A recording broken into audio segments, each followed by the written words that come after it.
Dhritarashtra dijo: ¿Qué han hecho mis hijos y los hijos de Pandu después de reunirse con deseos de pelear en el campo sagrado de Kurukshetra, oh Sanjay?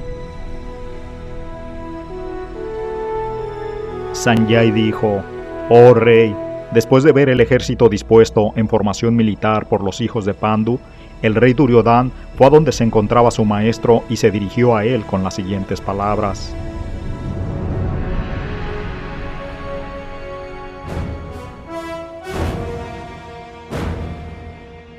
Oh maestro mío, he ahí el gran ejército de los hijos de Pandu dispuestos de manera tan experta por tu inteligente discípulo, el hijo de Drupad.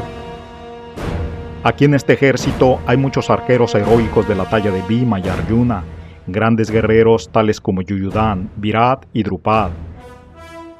También hay grandes, heroicos y poderosos guerreros tales como Drishtaketu, Chekitana, Kasiraj, Purujit, Kuntiboya y Saidya. Están el magnífico Yudamanyu, el muy poderoso Utamauya, el hijo de Subhadra y los hijos de Draupadi. Todos estos guerreros son grandes combatientes de cuadrilla.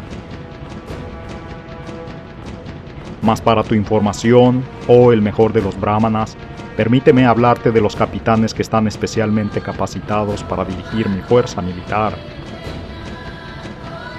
Hay personalidades tales como tú, Bhisma, Karna, Kripa, Aswatthama, Vikarna y el hijo de Somadatta llamado Burisrava, todos los cuales triunfan siempre en la batalla.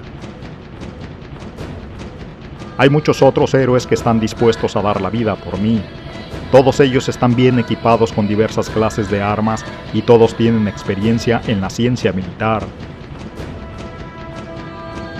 Nuestro poderío es inconmensurable y estamos perfectamente protegidos por el abuelo Bhisma, mientras que la fuerza de los Pándavas, cuidadosamente protegida por Bhima, es limitada. Todos ustedes, desde sus respectivos puntos estratégicos de entrada a la falange del ejército, deben ahora darle todo su apoyo al abuelo Bhisma. Entonces Bhisma, el magno y valiente patriarca de la dinastía Kuru, el abuelo de los guerreros, hizo sonar su caracola muy estruendosamente, produciendo un sonido como el del rugido de un león y causándole placer a Duryodhana.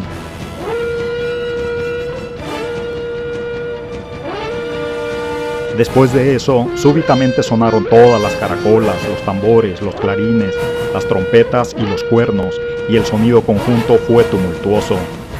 En el bando opuesto, tanto el señor Krishna como Arjuna, que se encontraban en una gran cuadriga tirada por caballos blancos, hicieron sonar sus caracolas trascendentales. El señor Krishna hizo sonar su caracola llamada Panchayagna. Arjuna hizo sonar la suya, la de Badatta.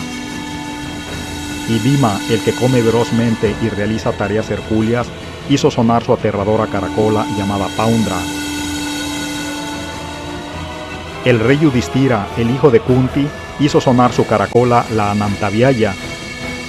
Y Nakula y Sahadeva hicieron sonar la Sugosa y la Manipuspaka. Ese gran arquero, el rey de Kasi, el gran guerrero Sukandi, Drishtadyumna, Virata, el inconquistable Satyaki, Drupada, los hijos de Draupadi y los demás, oh rey, tales como el hijo de Subhadra, el de los poderosos brazos, hicieron sonar sus respectivas caracolas. El sonido de esas caracolas se volvió tumultuoso, vibrando tanto en el cielo como en la tierra, y destrozó los corazones de los hijos de Dhritarashtra. En ese momento, Arjuna, el hijo de Pandu, sentado en la cuadriga que ostentaba el estandarte con la efigie de Hanuman, levantó su arco y se aprestó a disparar sus flechas. Oh rey, después de mirar a los hijos de Dhritarashtra dispuestos en formación militar, Arjuna se dirigió al señor Krishna con las siguientes palabras. Arjuna dijo: Oh tú el infalible, por favor, pon mi cuadriga entre los dos ejércitos, de modo que pueda ver a aquellos que están aquí presentes con deseos de pelear y con quienes debo enfrentarme en esta gran contienda armada. Déjame ver a los que han venido aquí a pelear, deseando complacer al malvado hijo de Dhritarashtra. Sanjay dijo: Oh descendiente de Bharata, el señor Krishna, después de que Arjuna le dijo eso, condujo la excelente cuadriga hasta que estuvo en medio de los ejércitos de ambos bandos. En presencia de Bhisma, Drona y todos los demás caudillos del mundo, el Señor dijo: tan solo mira, oh Partha, a todos los Kurus aquí reunidos. Ahí, Arjuna pudo ver en el seno de los ejércitos de ambos bandos a sus padres, abuelos, maestros, tíos maternos, hermanos, hijos, nietos y amigos, y también a sus suegros y bienquerientes. Cuando Arjuna, el hijo de Kunti, vio a todas esas diversas clases de parientes y amigos, se llenó de compasión y dijo lo siguiente. Arjuna dijo: mi querido Krishna, al ver a mis amigos y familiares presentes ante mí con tantos ánimos de pelear, siento que los miembros del cuerpo me tiemblan y que la boca se me está secando. Todo el cuerpo me tiembla y tengo el vello erizado, mi arco Gándiva se me está resbalando de la mano y la piel me arde. Ahora me siento incapaz de permanecer aquí por más tiempo. La razón se me está ofuscando y la mente me da vueltas. Solo veo cosas que serán causa de infortunio, oh Krishna, destructor del demonio Keshi. No veo cómo puede resultar nada bueno del hecho de matar a mis propios parientes en esta batalla, ni puedo desear, mi querido Krishna, ninguna victoria, reino ni felicidad subsecuentes.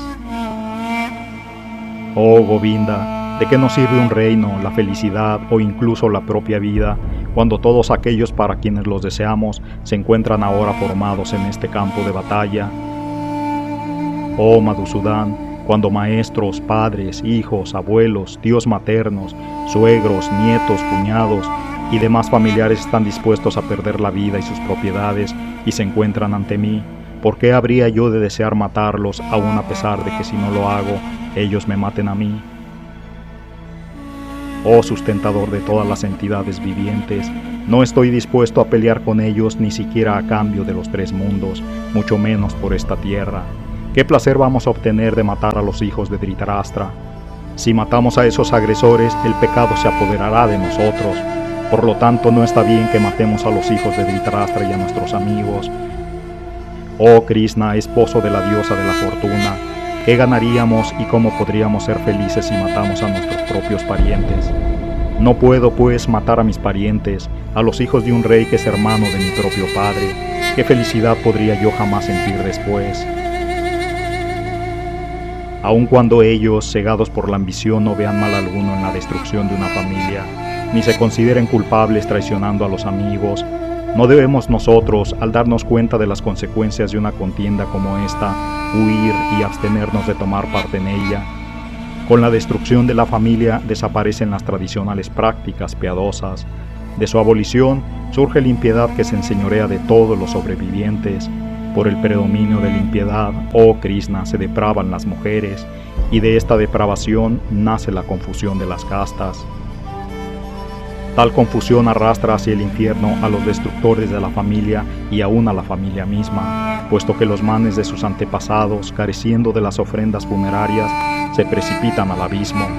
A consecuencia del crimen cometido por quienes destruyeron la familia y que originó la confusión resultante, se extinguen para siempre los tradicionales ritos de la casta, y según nos dicen los libros sagrados, es el infierno la perdurable morada de los mortales cuyos ritos familiares se han perdido. ¡Ay de mí! ¡Qué abominable crimen vamos a cometer, si seducidos por la recuperación de un trono nos disponemos a exterminar a nuestros propios parientes! Para mí sería mejor que los hijos de Dhritarashtra, armas en mano, me mataran en el campo de batalla, desarmado y sin ofrecer resistencia. Sanjay dijo: habiendo hablado así Arjuna en el campo de batalla, echó a un lado su arco y sus flechas, y con la mente presa de dolor, se dejó caer en el asiento de su carro.